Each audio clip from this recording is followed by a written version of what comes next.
석인 저한테 설교를 하라고 해가지고 서기로서는 안 한다. 그러나 전도회장으로서는 내가 설교를 하겠다 그랬어요. 이게 맞는 것 같아요.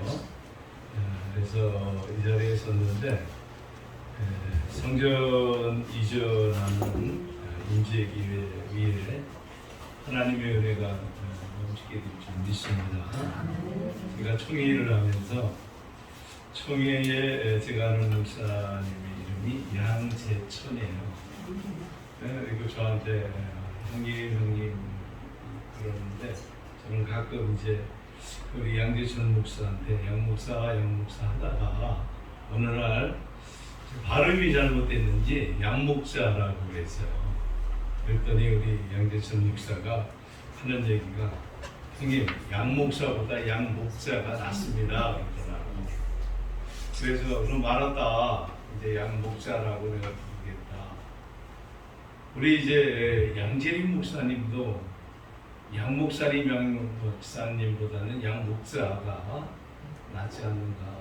그런데 양재림 목사님을 알고부터는요. 야, 참 이름이 제 이름이잖아요. 교회 이름이 또 뭐예요? 임재교회. 이 보통 교회가 아니에요. 그래서 이게 어떻게 이야기를 해야 되는가? 그냥 있는 그대로 양재림 목사님은 재림을 양쪽에서 기다리는 목사님. 교회는 주님의 임재가 임하는 그러한 교회가 될 줄 믿습니다. 교회는 하나님 것입니다. 저도 저희 교회를 세울 적에 저희 전 재산을 다 드렸어요. 그래서 제가 은퇴할 때쯤 우리 장로님들한테 나 이게 교회를 위해서 전 재산 드렸는데 어떻게 할까요? 그랬더니 장로님이 어떻게 하라고요? 그러더라고요. 그래서 나 갈 데도 없고 교회에서 목이 가라는 대로 가겠다. 그런데 장로님들은 여기 장로님들도 계시지만 이제 목사님들은 교회를 개척할 때 자기의 모든 것을 다 들여서 개척을 하는데 나올 적에 그 얘기하면은요 장로님들한테 눈치 보여요. 그래서 우리 장로님 한 번 우리 교회 떠났잖아요. 그 얘기했다고. 그 이후에 한마디도 얘기 안 하고 내가 교회를 빨리 그만두는 것이 낫다라고 생각을 해가지고 교회 이제 사임 절차를 이렇게 밟고 있었습니다. 우리가 흔히 교회를 세워놓고 부흥이 됐든 부흥이 안 됐든 그 교회를 내 것으로 착각하는 목사들이 많이 있다는 겁니다. 특히 이제 교회가 뭐 이렇게 정체되어 있고 조그만 교회들은 그런 생각을 안 할 까인데 교회가 크다 보면 내가 이 교회를 어떻게 세웠는데 라는 생각을 갖게 됩니다. 저도 그 생각을 가지고부터 내 마음이 막 요동을 쳤어요. 그러나 그것을 내려놓고부터는 제 마음이 얼마나 편한지 제가 2년 전부터 몸이 좀 안 좋았다가 지금 회복돼 가지고 굉장히 좋아졌는데 36년 목회를 하다 보니까 교회를 세우는 분이 하나님이시고 교회를 이끌어가는 분이 하나님이시고 또 내 삶도 이끌어 가시는 분이 하나님이셨다는 것을 지금 고백할 수밖에 없어요. 얼마나 감사한지 몰라요. 저는 남매가 전부 다 목사입니다. 아들하고 딸이 다 목사인데 그들에게도 해주는 이야기가 있어요. 내가 어렵게 교회를 이렇게 세워왔지만 세우신 분이 하나님이시라는 것을 항상 우리 자녀들은 보았습니다. 그런데 지금도 그들이 어느 교회를 가든지 흔히 우리 아들 딸이 그래요. 우리 아빠 정도면은 자기네들 갈 교회들을 우리 아빠가 해줄 수 있는 분인데 부교육자 나가는데 아무런 도움을 내가 주지를 않았어요. 오직 기도하는 것은 우리 아들이 부교육자로 사택을 얻어서 나갈 교회를 위해서 기도는 사택 있는 교회, 사택 주는 교회에 가게 해달라고 하는 기도밖에 안 했어요. 그런데 하나님께서는 우리 아들 가는 교회들마다 사택을 다 예비해 놓고 주시더라고요. 그런데 우리 딸이 가는 교회는 그 기도로 안 했더니 사택 때문에 우리 딸이 얼마나 고생하는지 몰라요. 그래서 우리 하나님은 기도한 대로 되는 줄 믿고 우리 양 목사님이 개척을 했지만 이 성전을 이전을 해가지고 이렇게 예배드리는 것은 저는 정말로 가는 것들마다 부러웠습니다. 저는 처음 목회지가 지금 있었던 우산교회에 처음 갔었는데 처음 갔을 때 마루에서 3명 놓고 예배를 드렸어요. 그리고 이렇게 의자 좀 있는 그런 게 개척교회를 해보는 곳인데 평생의 소원인데 그걸 해보지 못하고 이제 은퇴를 할 것 같아요.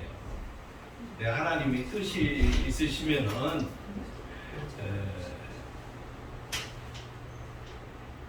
뭐 누구를 통해서든지 하나님의 일을 하게 하시겠지만 저는 제가 생각을 할 때도 이렇게 예배드리는 것도 하나님의 은혜다라고 생각을 합니다. 그래서 교회는 우리 교회 사명을 감당할 때 그리스도가 나타나야 됩니다. 예수님 이후에 최고의 전도자였던 바울이 가는 곳들마다 교회를 세울 때 하나님께서는 동역자를 꼭 붙여주셨어요. 빌립보 교회 세울 때 누디아 붙여주셨잖아요. 뭐 고린도 교회 때는 아골라, 브리스길라 그들은 로마서 16장에 보면은요 바울을 도왔던 동역자로 세워졌던 사람들의 이름이 쫙 열거가 되는데 바울이 야 내가 어느 지역에 가서 교회를 세웠다고 해가지고 내 교회 아니다 주님의 교회다라고 하면서 다 맡기고 떠나는 그 모습을 보면서 아 우리 목회자들은 떠날 때 떠나야만이 되는구나 하는 생각을 갖게 됐습니다. 그래서 오늘 본문 말씀에 보면 15절에 보면 오직 사랑 안에서 참된 것을 하여 범사에 그에게까지 잘할지라 그랬어요. 그에게까지 그랬어요. 그가 누구죠? 예수님이시죠. 바울이 아무리 유능한 전도자라 할지라도 자기가 자기 이름을 나타내는 것이 아니라 오직 그리스도한테 이렇게 연결해주는 그런 연결고리를 바울은 하고 있었다는 거예요. 그래서 오늘 말씀해 보니까 그는 머리니 곧 그리스도라. 16절에 보면 그에게서 온몸이 강바디를 통하여 도움을 받음으로 연결되고 결합되어 그랬어요. 교회는 그리스도와 연결이 되어야 되고 그리스도와 결합이 되어야 됩니다. 그것을 우리 목회자들이 해야 되는데 우리는 목회를 하면서 내가 어떻게 해서 여기까지 세웠는데 여러분 뭐 우리가 잘 알잖아요. 우리 노예에도 정말 대형교회도 있고 큰 교회들이 있어요.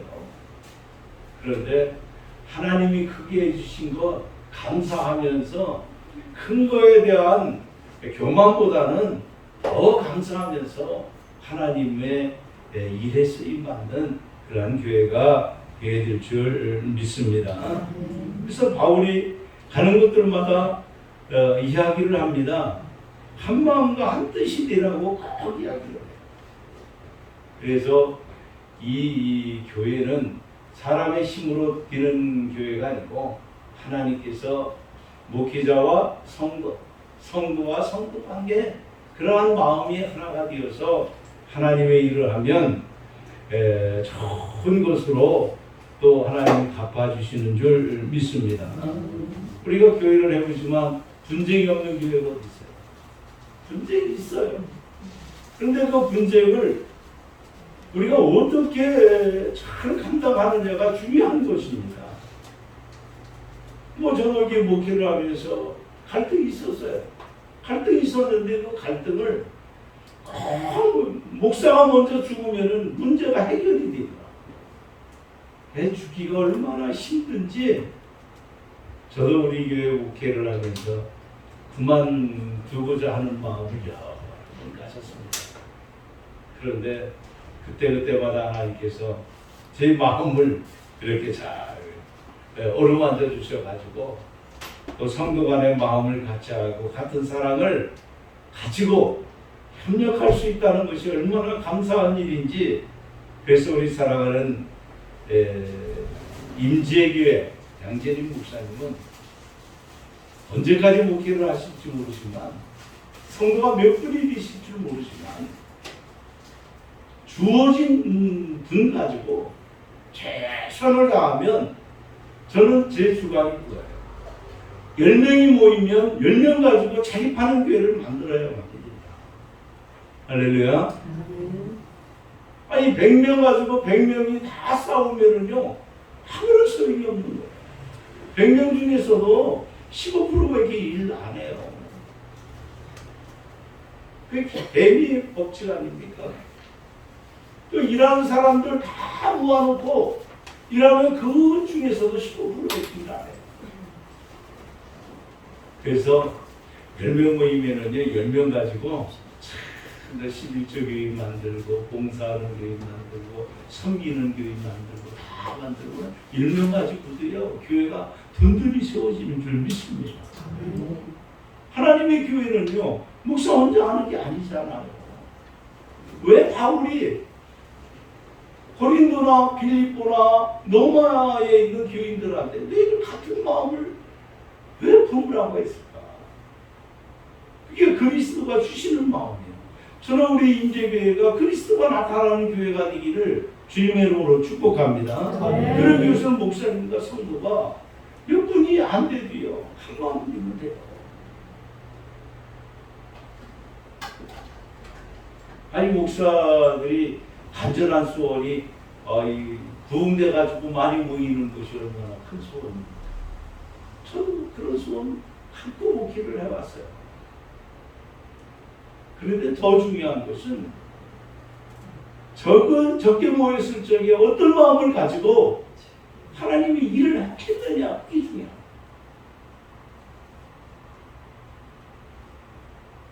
어떤 분이 그러더라고요. 이때 이 땅에서는 꽃다발 하나 받지 말라고. 지난 우리 김준수 목사님 원래 목사 추대 예배 때 꽃다발 많이 받으면 많이 받을수록 하늘에 가서 받을 게 없다고 여기 김상훈 목사님이 말씀을 하시는데 꽃다발이 얼마나 많이 들어오는지. 예? 그래서 저는 이것도 꽃다발인데 그걸 받아야 되는가 말아야 되는가. 그런데 참 중요한 것은 이 세상에서 주는 것은 받는 것으로 감사하고요. 하나님 나라에 가서 받을 수 있는 그러한 일을 우리 목사님이나 성도들이 함께 하시면 좋겠다 하는 마음입니다. 자, 이렇게 보니까 우리 이제 일부에서 오신 목사님 한 90% 정도 되시는 것 같은데, 그래도 우리 임재교회 성도님들은 목사님하고 성도들이 마음은 맞습니다. 다른 거 없습니다. 열심히 기도하시고, 저도 3명에서 22명 드리는데 7년이 걸리더라고요. 제가 마루에서 3명 놓고 예배를 드리고 비닐하우스 12평에서 7년 동안 예배를 드리는데, 저는 비닐하우스에 이것도 이런 상가도 아니고요. 그런 데서 7년 동안 예배 드리는데 22명 보이는데 얼마나 감사한지. 근데 우리 집사람의 수고가 있었죠. 집사람이 다 정신 헤매기고 뭐하고 그랬는데 이제 이 교회를 짓고 이전을 해가지고 와서 부흥이 돼가지고 집사람이 주방에 안 들어가니까 어떤 성도가 그러더라. 아, 왜 이 교회 사모님은 주방에 안 들어온다. 내가 불러가지고 얘기했어요. 우리 교회가 부흥될 때까지 우리 집사람이 다 밥해 미겠다. 저쪽 우리 집사람이 지금 조그만 거 아시죠? 네? 우리 집사람은 조그만데요. 그 조그만 사람이 밥해 미기느냐고 얼마나 고생을 했는지. 지금 제가 이제 안식년을 보내면서 우리 집사람한테 정말로 잘해주고 있습니다. 하자는 대로 해요. 예? 왜 그러냐면은 제가 이게 고생을 많이 시켰기 때문에. 그리고 나이 먹어가지고 밥 좀 얻어 먹으려고 우리 집사람이 하자는 대로 해. 예? 하자면 하고 뭘 어떻게 하자면 하고. 예? 내가 뭐이 힘이 없어서 그런 것이 아니라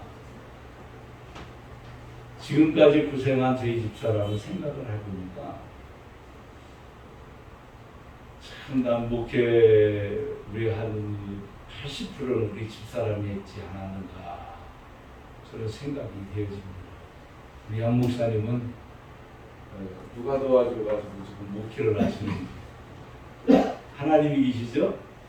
성령님이 계시죠? 이름이 제 이름이잖아요. 교회 이름이 임재잖아요. 나 양호사님 처음 성지순례 가서 한참 동안 가까워졌었는데 이름이 참 양재림에다가 교회 이름이 임재교회고 또 저보고 여기 이전 예배 설교를 하라고 그러는데 참 마음이 그렇지만 우리 하나님은 이 성전을 몇 명이 중요하다고 생각하지 아니하시고 우리 하나님이 지키시고 인도해 주실 줄 믿습니다. 분명히 하나님께서는 바울에게 동역자를 붙여주신 것처럼 우리 양 목사님한테 동역자를 붙여주셔서 하나님의 일을 하실 때마다 하나님이 함께 역사하는 믿음의 역사가 우리 사랑하는 임재교회 위에 임하시기를 주님의 이름으로 축복합니다. 그래서 아무 일에든지 다툼이나 허영으로 하지 말고 오직 겸손한 마음으로 각각 자기보다 남을 낮게 여기고 하는 말씀을 빌립보 교회에 바울이 한 것처럼 우리 살아가는 임재교회가 더 큰 것을 향하여 갈 때 하나님의 큰 은혜와 축복이 넘치시기를 주님의 이름으로 축원합니다. 기도하겠습니다. 사랑이 많으신 하나님 아버지, 하나님께서 우리 양재림 목사님을 통해서 귀한 교회를 세우셨습니다. 우리 성전 이전 감사 예배를 드리며 하나님께 영광을 돌리고 있습니다. 우리 하나님께서 임재교회를 통해서 하실 일들 많이 있는 줄 믿사오니 하나님 도움의 손길 보내주옵소서. 사람을 붙여주옵소서. 물질을 붙여주옵소서. 좋은 지혜를 허락하여 주셔서 그리스도가 나타나는 교회 되게 하옵소서. 감사드리며 예수님의 이름으로 기도하옵나이다. 아멘.